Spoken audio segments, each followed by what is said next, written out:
A Chair for My Mother by Vera B. Williams. Read by Missy Monsivice. My mother works as a waitress in the Blue Tile Diner. After school sometimes I go to meet her there. Then her boss, Josephine, gives me a job too. I wash the salts and peppers and fill the ketchups. One time I peeled all the onions for the onion soup. When I finish, Josephine says, "Good work, honey," and pays me, and every time I put half of my money into. It takes a long time to fill a jar this big. Every day when my mother comes home from work, I take down the jar. My mama empties all her change from tips out of her purse for me to count. Then we push all of the coins into the jar. Sometimes my mama is laughing when she comes home from work. Sometimes she's so tired she falls asleep while I count the money out into piles. Some days she has lots of tips. Some days she has only a little. Then she looks worried. But each evening, every single shiny coin goes into the jar. We sit in the kitchen to count the tips. Usually Grandma sits with us too. While we count, she likes to hum. Often she has money in her old leather wallet for us. Whenever she gets a good bargain on tomatoes or bananas or something she buys, she puts by the savings and they go into the jar. When we can't get a single other coin into the jar, we are going to take out all the money and go and buy a chair. Yes, a chair. A wonderful, beautiful, fat, soft armchair. We will get one covered in velvet with roses all over it. We are going to get the best chair in the whole world. That is because our old chairs burned up. There was a big fire in our other house. All our chairs burned. So did our sofa, and so did everything else. That wasn't such a long time ago. My mother and I were coming home from buying new shoes. I had new sandals. She had new pumps. We were walking to our house from the bus. We were looking at everyone's tulips. She was saying she liked red tulips, and I was saying I liked yellow ones. Then we came to our block. Right outside our house stood two big fire engines. I could see lots of smoke. Tall orange flames came out of the roof. All the neighbors stood in a bunch across the street. Mama grabbed my hand and we ran. My Uncle Sandy saw us and ran to us. Mama yelled, "Where's Mother?" I yelled, "Where's my Grandma?" My Aunt Ida waved and shouted, "She's here! She's here! She's okay! Don't worry!" Grandma was all right. Our cat was safe too, though it took a while to find her. But everything else in our whole house was spoiled. What was left of the house was turned to charcoal and ashes. We went to stay with my mother's sister, Aunt Ida, and Uncle Sandy.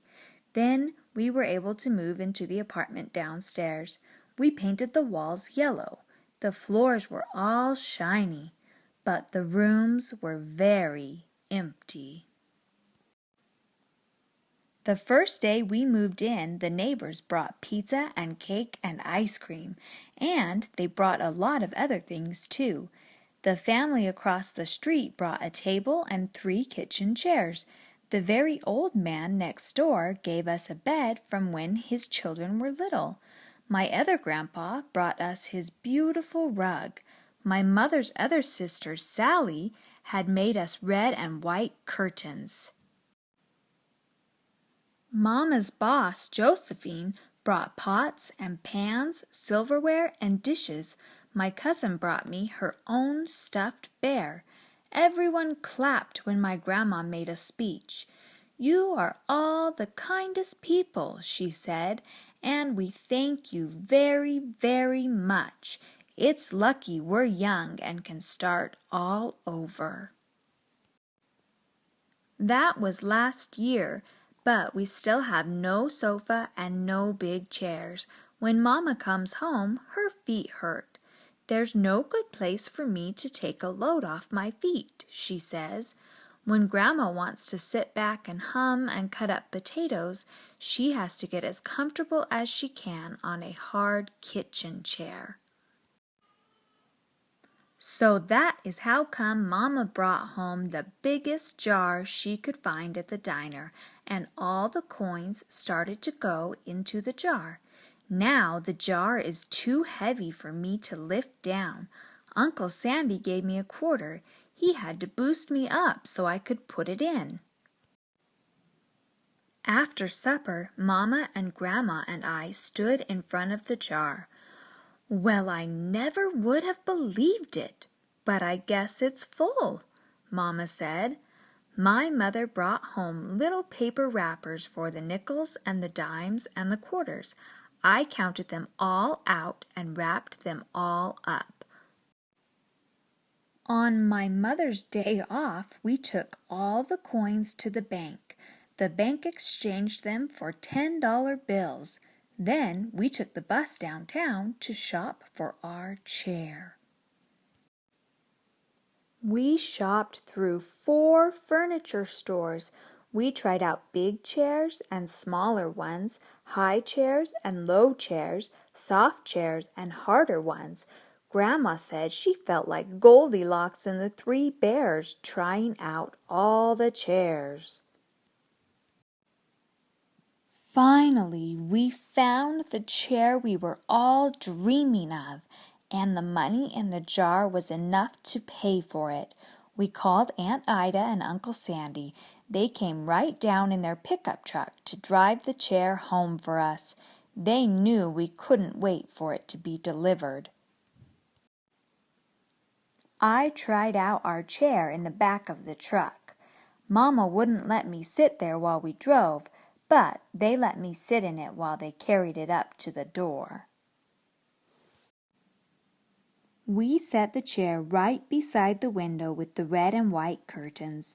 Grandma and Mama and I all sat in it while Aunt Ida took our picture. Now Grandma sits in it and talks with people going by in the daytime. Mama sits down and watches the news on TV when she comes home from her job.